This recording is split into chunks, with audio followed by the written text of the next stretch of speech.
Die tema vandag, leef wakker.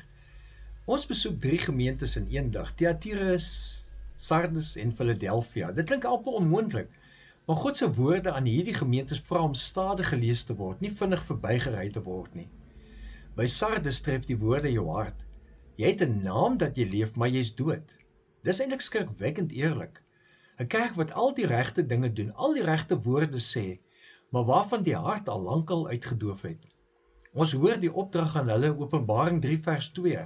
Word wakker en versterk wat nog by julle oorgebly het, wat op die punt staan om dood te loop. By Philadelphia is dit anders. Daar staan, ek weet jy het min krag. En tog hou God die deur oop. Nie omdat hulle sterk is nie, juis omdat hulle swak was. Hulle moet net bly vashou aan Jesus sodat niemand hulle kroon wegvat nie. Dis God se belofte, want elkeen wat bly vashou aan Jesus sal 'n pilaar in God se tempel wees en die naam van God op jou dra. En dan Pamukkale. Die naam beteken katoen kasteel. As jy dit sien, sal jy verstaan hoekom.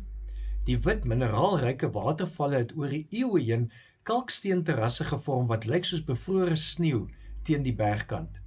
Warm bronwater stroom steeds oor hierdie terrasse en die aanraking is soos genade, sag, warm, onverwags mooi. God se wêreld wys hom elke keer van nuuts af. In die argeologie van Sardes, in die volharding van Philadelphia, in die witgekalkte wonderland van Pamukkale. Verwondering is nie naïwiteit nie. Dis die eerlike reaksie van 'n hart wat weet, ek verdien dit nie om hier te staan nie, maar hier staan ek. So kom ons bid hierdie gebed. Vader, wakker in ons op wat dalk begin slaap het, soos die warm water van Pamukkale oor die klippe vloei. Laat u gees ook oor ons vloei, vars, warm, lewendmakend. Amen. En môre doen ons Hierapolis, Laodicea en ook die huis van Maria en dan wag Kushadasi op ons.